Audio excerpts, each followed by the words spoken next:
Health and wellness touch each of us differently. This is one person's story. I was just 26 years old when my hormones first started going all over the place. Still a baby to some. Ready to have babies to others. But my body was like, nope, not doing any of that. Let's dangle you around menopause instead.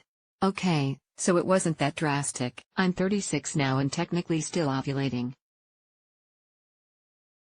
But it was around the age of 26 that I was first diagnosed with endometriosis. And with that diagnosis came a hormone roller coaster. I'm still not completely off yet. If you've ever dealt with hormone issues, you know how frustrating they can be. One day, your skin looks amazing. The next, it looks inflamed and angry. You might wake up with whiskers growing under your chin, or find yourself suddenly sweating all the time. Weight packs on without your diet or exercise plan changing. You find yourself vacillating between bouts of tears and moments of rage on a dime. The only thing you know for sure is, you no longer feel anything at all like yourself. The root of my hormone issues always seems to come back to endometriosis. I've had 5 major abdominal surgeries, chipping away at my ovaries each time. The hormone bounce back from those surgeries is often so much harder than the physical recovery itself. And as a hormone-driven condition, endometriosis has a way of wreaking havoc on my hormones, even when it's been years since my last surgery. I've tried medical treatments to deal with this, but there's always a delicate balance of trying to get hormones under control without overstimulating my estrogen, because doing so would make the endometriosis worse. Dancing that dance medically has never exactly worked out for me. I end up bouncing between extremes, dealing with harsh side effects and drugs that seem to cause me more harm than good. It wasn't that long after my initial diagnosis that I began seeking out more natural alternatives to the creams and prescriptions my doctor was prepared to provide. I started by visiting a naturopath, an acupuncturist, and a healer, in that order. The naturopath wanted me to do a 24-hour urine test, claiming that would provide a more accurate look at my hormone panel than any blood test could ever produce. I'm not entirely sure about the scientific accuracy of that claim, but I was willing to go along with anything that might offer up different answers and better solutions. So, for 24 hours straight, every time I needed to pee, I peed into the same gallon bucket. It was red and was meant to live in my fridge when I wasn't peeing into it. Because that was gross and I didn't want little droplets of urine dripping onto my food, I took to peeing in a red Solo cup instead, carefully transferring that into the cold pee bucket after. At the end of that little experiment, I had to gently shake the bucket, to ensure the contents were thoroughly mixed, and transfer just a little into a tube I then needed to pack, freeze, and ship for testing.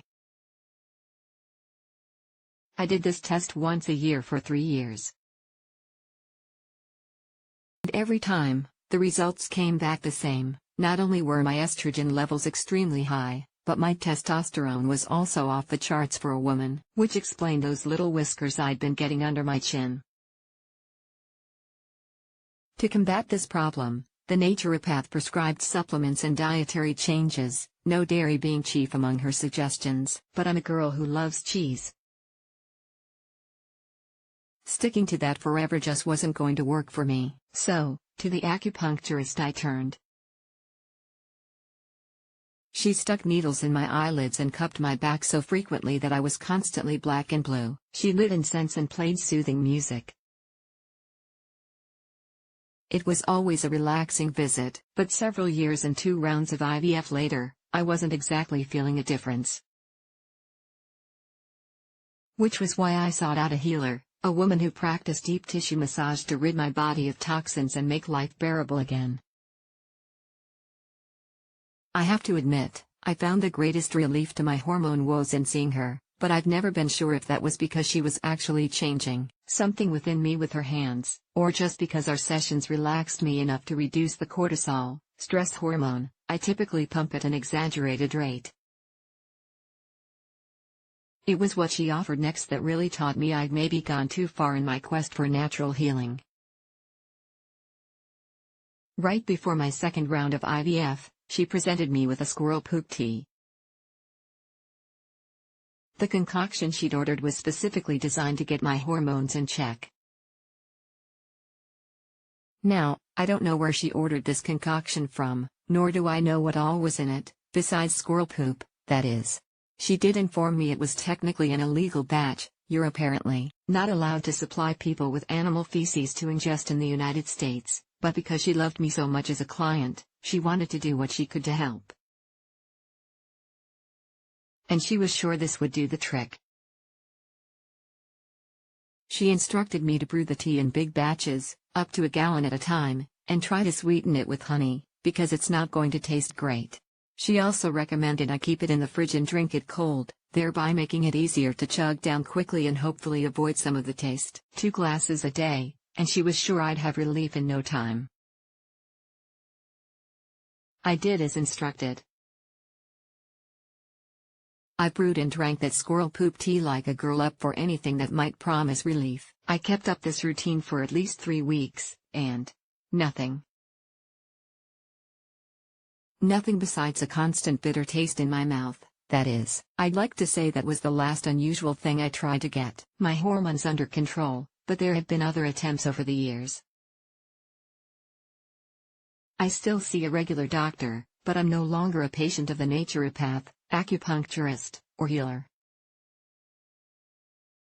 That's mostly because I did eventually become a mom, through adoption, and I simply didn't have time for that level of self-care anymore. But I retained many of the lessons they taught me, and kept in mind what did and did not work over the years. The truth is, I've come to realize that for me personally, diet plays a bigger role in my hormones than just about anything else. Eating clean, which, for me, looks a lot like keto, is often the best thing I can do for managing my hormones. Sometimes I'm able to stick to that plan. Other times I falter.